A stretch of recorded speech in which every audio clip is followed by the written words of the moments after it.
Esteja convosco. Proclamação do Evangelho de Jesus Cristo segundo Lucas. Glória a vós, Senhor. Naquele tempo, grandes multidões acompanhavam Jesus. Voltando-se, ele lhes disse: se alguém vem a mim, mas não se desapega de seu pai, sua mãe, sua mulher e seus filhos, seus irmãos e suas irmãs, e até de sua própria vida, não pode ser meu discípulo. Quem não carrega a sua cruz e não caminha atrás de mim, não pode ser meu discípulo. Com efeito, qual de vós, querendo construir uma torre, não se senta primeiro e calcula os gastos para ver se tem o suficiente para terminar? Caso contrário, ele vai lançar o alicerce e não será capaz de acabar. E todos os que virem isso começarão a caçoar, dizendo: este homem começou a construir e não foi capaz de acabar. Ou ainda, qual rei, ao sair para guerrear com outro, não se senta primeiro e examina bem se com 10.000 homens poderá enfrentar o outro, que marcha contra ele com 20.000? Se ele ver que não pode, enquanto o outro rei ainda está longe, envia mensageiros para negociar as condições de paz. Do mesmo modo, portanto, qualquer um de vós, se não renunciar a tudo que tem, não pode ser meu discípulo. Palavra da salvação. Glória a vós, Senhor. Queridas irmãs, o texto sagrado que acabamos de ouvir nos coloca em condições de refletirmos um bocadinho sobre as exigências da fé e a sua incidência no nosso modo de viver a fé cristã. Nós percebemos que o Senhor Jesus exige de cada seguidor ou seguidora dele, exige a centralidade dele sobre a nossa vida. Antes da gente explicitar as exigências da fé sobre a nossa vida, é preciso que se diga: em nenhum lugar do Novo Testamento, Jesus ou os apóstolos obrigaram qualquer pessoa que seja a seguir Jesus como seu Senhor e Salvador. Não está dito que ninguém é obrigado a seguir o Senhor. Justamente a condição para a validade do seguimento de Jesus Cristo sobre qualquer sacramento instituído da nossa fé católica exige, acima de tudo, a liberdade na decisão de escolha de querer seguir o Senhor. E se alguém poderia questionar, o sacramento do batismo não é dado sobre a escolha, porque é as crianças que são batizadas. Mas a gente parte do princípio de que a fé, se Jesus diz, por exemplo, em Marcos 16, que o batismo é um sacramento de salvação, quem crê e for batizado será salvo, e quem não crer, não for batizado, será condenado. O batismo é um sacramento de salvação. Por isso que a gente não tarda em batizar as nossas crianças. Mas quando a criança, há um costume no Ocidente que é diferente da tradição católica no Oriente, porque no Oriente se dá à criança os 3 sacramentos da iniciação cristã. No Oriente, quando a criança é batizada, ela recebe o batismo, a crisma e a Eucaristia, ainda criança. O Oriente parte do princípio que os 3 sacramentos da iniciação cristã é fonte singular de santificação para que aquela pequenina alma tenha as condições espirituais, mais tarde, de enfrentar as perseguições da vida e crescer na fé cristã. Mas no Oriente, nós que seguimos, no Ocidente, aliás, nós que seguimos o rito romano, a crisma é dada ao completarmos já a idade adulta dos 16 anos, justamente porque a pessoa tem condições de negar ou aceitar. O sacramento da crisma é o sacramento também da maioridade na fé, onde o cristão, os pais no batismo deram em nome da sua fé o sacramento que incorpora a Cristo e a Igreja. E agora a pessoa com 16 anos, ela mesma pede e atesta que ela quer viver a fé cristã. Ela quer assumir o batismo que incorpora a Cristo e ao mesmo tempo todas as exigências da fé cristã. É o sacramento que dá a força e a plenitude do Espírito Santo para enfrentar todo tipo de situação contrária à fé, e onde nós verdadeiramente nos tornamos apóstolos, soldados de Cristo Jesus. Hoje o Senhor nos exorta dizendo: se alguém não se desapega dos vínculos familiares, do pai, da mãe, da mulher e dos filhos, das irmãs e até da própria vida, não pode ser discípulo de Jesus. O que é que o Senhor está a nos dizer? Que Jesus deve ser o centro da nossa vida e que a palavra dele deve incidir diretamente sobre as nossas escolhas, sobre as nossas decisões e sobre o nosso modo de viver no cotidiano. E aqui nós temos que refletir um pouco. Nós vivemos num tempo e numa sociedade que a gente diz das plenas liberdades. Se a gente falar que nenhum de nós é livre, a gente começa a se tremer e a se revoltar. Mas a gente precisa pensar um bocadinho. Toda liberdade tem limite, inclusive nesse nosso país onde nós vivemos, que supostamente se diz que nós vivemos sobre uma república, né? A gente se avora a dizer que nós é democracia para isso, para lá e para cá. Precisamos pensar mesmo, não é? Nós vivemos numa república, né? O nome já diz, nós vivemos na República Federativa do Brasil. E nós temos uma Constituição que nos rege e que nesses dias foi gritada, interpretada larga, fechadamente, de todos os lados ela foi interpretada nesses dias em algumas incidências. Mas será que nós somos livres, por exemplo, para fazer o que quer? Não. Porque na dita República Federativa do Brasil há leis que nos regem. Nós somos todos livres, desde que nós não podemos ferir as leis que a República estabeleceu, como nós nos devemos nos comportar. E se a gente olhar direitinho, eu morro de rir esses dias, a gente refletindo com a comunidade dos frades.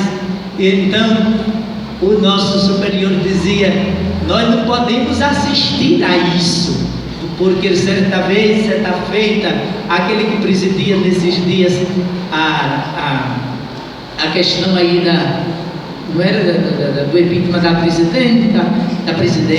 E aí nós, verdadeiramente, nos colocamos assim, quando a gente vai dizer, nós temos que perceber tudo em nome da República, não era até o nome de Deus é tirado. E aí, o que é isso que quer dizer? Que nós escolhemos que o nosso país é, por exemplo, laico. E Deus não deve dizer na coisa pública. Por isso que ele dizia, nós não podemos assistir esse negócio, porque nós professamos uma fé em que Deus é o centro da nossa vida. Claro que dizia isso brincando, mas se a gente levar a sério as exigências que o Senhor Jesus hoje nos pede, justamente incide a Deus sobre isso. Como? Se a Constituição, por exemplo, do país apoiar situações que vão contra o Evangelho, nós temos a obrigação, por exemplo, de, se preciso for, dar a vida por causa do Evangelho. Isso para nós cristãos não é estranho. No primeiro século do cristianismo, os mártires, nós dizemos que a fé cristã, ela é alicerçada sobre o sangue dos mártires. O que é isso? Os irmãos que optaram por derramar o próprio sangue a negar a fé e os valores do Evangelho. Nós precisamos, meus irmãos, nesse mês de setembro, em que no Brasil a gente trabalha cada mês um mês temático, no mês de setembro a gente dedica todo ele à meditação da palavra de Deus. Nós precisamos ouvir, aprender a ler e a rezar a palavra de Deus, para que ela chegue ao nosso interior e que a palavra de Deus oriente, guie e governe o nosso viver, para que as palavras de Jesus sejam as nossas palavras, os seus desejos e os seus pensamentos sejam os nossos. No fundo, quando ele, na cruz, entregou a sua vida, pagando a sentença de condenação que pesava sobre todos nós, daqui a pouquinho nós vamos rezar, aqui não é a quarta oração eucarística, é a terceira, mas na quarta oração eucarística diz assim: se Jesus morreu e ressuscitou na cruz para nos salvar, nós não podemos viver por nós, mas para Ele, que por nós deu a vida e nos salvou. Por isso que não é uma exigência, por exemplo, massacrante, no sentido de que a fé cristã é uma lei que vai incidir sobre a nossa vida e vai tirar a nossa liberdade e os nossos direitos. Não é nada disso. Porque, acima de tudo, a fé cristã é amor. Um amor que é capaz de abdicar da minha própria vida para garantir vida ao outro. Só que a gente precisa entender o que é amor, que é uma palavra hoje gasta e jogada por aí. Para nós cristãos, o amor não é o conceito da nossa sociedade odierna. Para nós o amor é uma pessoa, o verbo de Deus encarnado, que deu a vida para nos salvar. O amor para nós cristãos implica o amor de Cristo. Nós devemos amar na medida dele e não na nossa medida. Na verdade, a palavra de Deus deve valer sobre a nossa vida, mesmo que isso nos custe, nos fira de morte.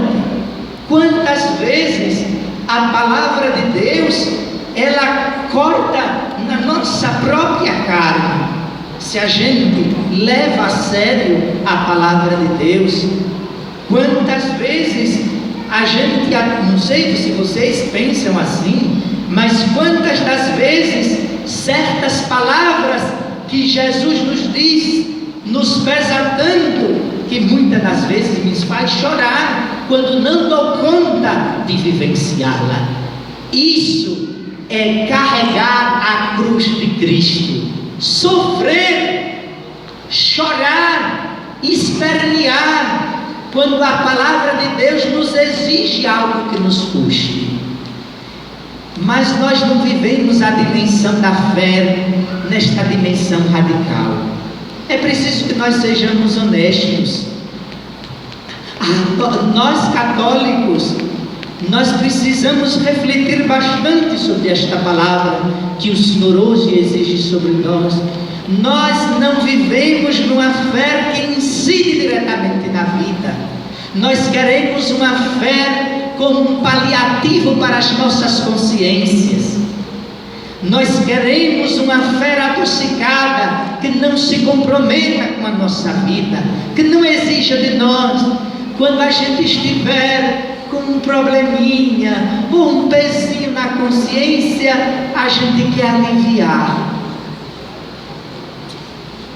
E muitas das vezes, o sacramento da confissão, que nos 2 confessionários tem padre atendendo, ela quer ser um paliativo.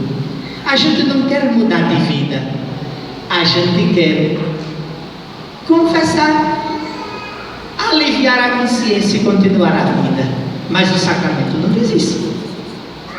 É da condição das culpas, a mudança de vida e o compromisso de não voltar ao pecado. Porque em cada sacramento há um compromisso moral e ético sobre cada um deles.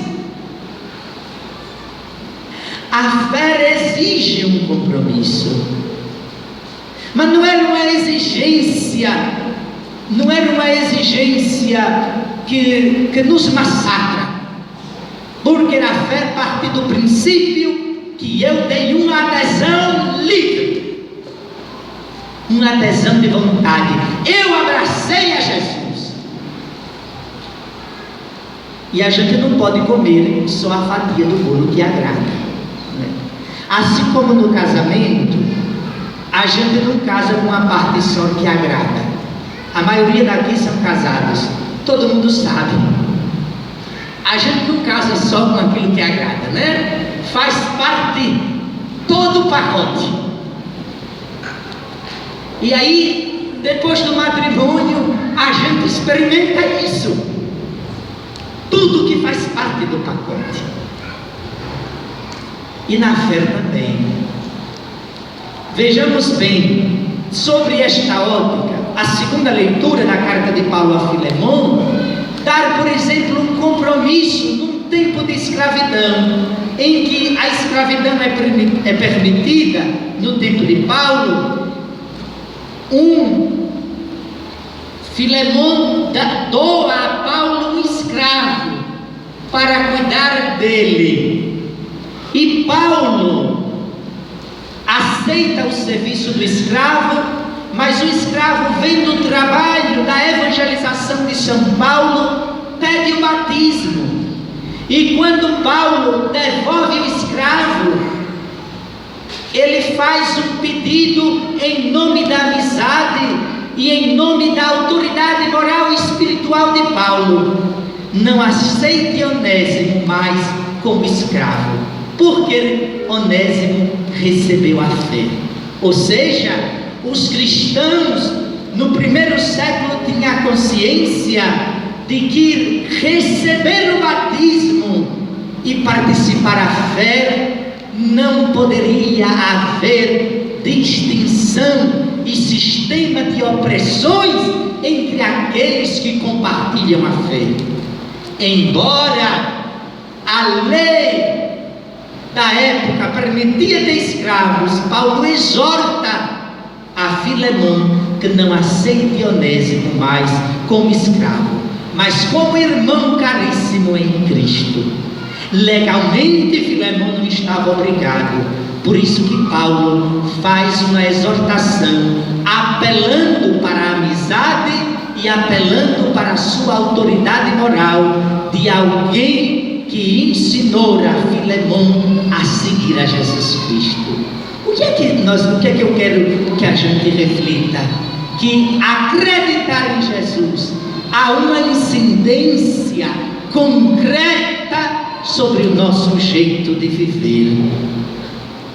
Ainda na primeira leitura sobre esta dinâmica do livro da sabedoria, o autor sagrado vai nos dizer que o corpo, a nossa parte natural, ela pesa sobre a nossa alma, no sentido de que o corpo precisa ser disciplinado para que as nossas partes superiores da inteligência e da vontade possa governar a nossa vida. E aqui a gente precisa pensar sobre os parâmetros da fé. Nós vivemos num tempo em que os exercícios corporais ou que os prazeres sensitíveis precisam ser levados à exaustão, no sentido de exaurir todas as possibilidades de prazer, como se isso fosse gerar felicidade no ser humano. Meus irmãos, vamos ser sinceros com cada um de nós. Neste tempo, no mundo nosso, onde tudo pode, nós temos encontrado tantas pessoas sem sentido na vida, tantas pessoas escravas do egoísmo, do consumismo, do prazer sexual e de outras tantas, da mania do ter, da mania do poder, escravos do bem material. Estas coisas não preenchem a nossa vida. Nós precisamos. Há um pensador brasileiro que diz que antes era um bom teólogo, eu não quero citar o nome, quem já leu as obras dele vai descobrir, mas não vou mencionar o nome dele. Ele diz que o vazio existencial do tempo contemporâneo é do tamanho de Deus, só Ele é capaz de preencher o vazio da nossa existência. Por isso, eu quero exortar e convidar a todos nós a experimentar, a fazer da palavra de Deus uma bússola orientadora para guiar a nossa vida, para que o barco da nossa existência seja guiado e orientado pela palavra de Deus, para que os valores de Cristo sejam os nossos valores e que a gente não podemos viver guiados por outros valores, mas a palavra de Deus deve ser a nossa vida. Isso é, se a gente quiser ser discípulo de Jesus Cristo.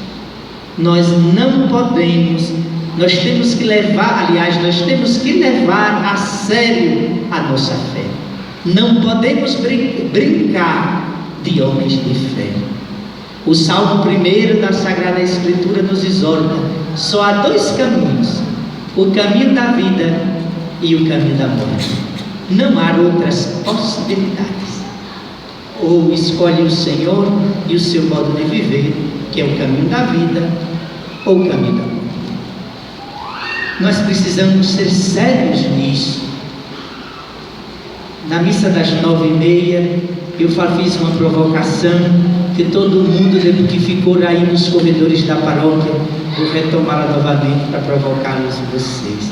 Como é que a gente sabe se para mim não me interessa a questão financeira, mas a gente só aprende o sinal de trânsito, só aprende a obedecer a velocidade, a não estacionar na faixa do idoso quando ganha multa, não é? Quando há incidência no bolso. Se não há incidência no bolso, a gente não obedece. Do mesmo modo, para saber se o termômetro, para a gente medir se a nossa fé incide na vida, por exemplo, uma questão prática do dízimo. Como é que a gente vive o dízimo e essa experiência de fé? Como a palavra de Deus manda? É a primeira coisa para a gente saber o parâmetro da nossa fé e do nosso amor. Não era uma questão de dar ou não dar, se tem ou não tem. É uma dízimo. A gente cansa de dizer nas orações que a gente reza, quando o dízimo organiza, né, as missas deles, na pastoral do dízimo, né? Dízimo é uma expressão de fé. Aí cada um pode parar um tempinho e refletir. Quando dói, nós precisamos, a fé, ela tem que passar, né, por aqui, daqui para cá. Porque é difícil esse caminho da fé, da cabeça para o coração. Sobre esta reflexão do tema que eu não vou mais me delongar, sobre este tema da reflexão da fé, da razão para o coração, há um livro do Henry Doy, editado pela editora Vozes, A Formação da Vida Espiritual. Na verdade, o livro não é dele, são a compilação do diário espiritual dele, que os seus discípulos vão escrever. A maioria dos livros dele, ele não escreveu, mas são retirados das suas reflexões ou das anotações dos seus discípulos nas suas aulas. Mas esse é muito interessante, que faz esse caminho da mente para o coração. Nós no Ocidente somos muita razão, e nós precisamos fazer o caminho da razão para o coração. É uma bela aventura. Eu, por exemplo, tenho agora, na minha vida pessoal, tenho refletido sobre este caminho da razão para o coração. Porque a gente pensa, a nossa razão pensa tanta coisa, mas muitas das coisas não chegou ainda no coração. E a gente só começa a vivenciá-las quando ela chega no coração. Por isso que é preciso que a gente se converta, no sentido de que a palavra de Deus precisa chegar ao nosso coração. Chega, que o padre já falou, nas escadarias, para que a gente faça a profissão de fé. Pelo batismo vocês foram sepultados com Cristo para viver com Ele a vida nova.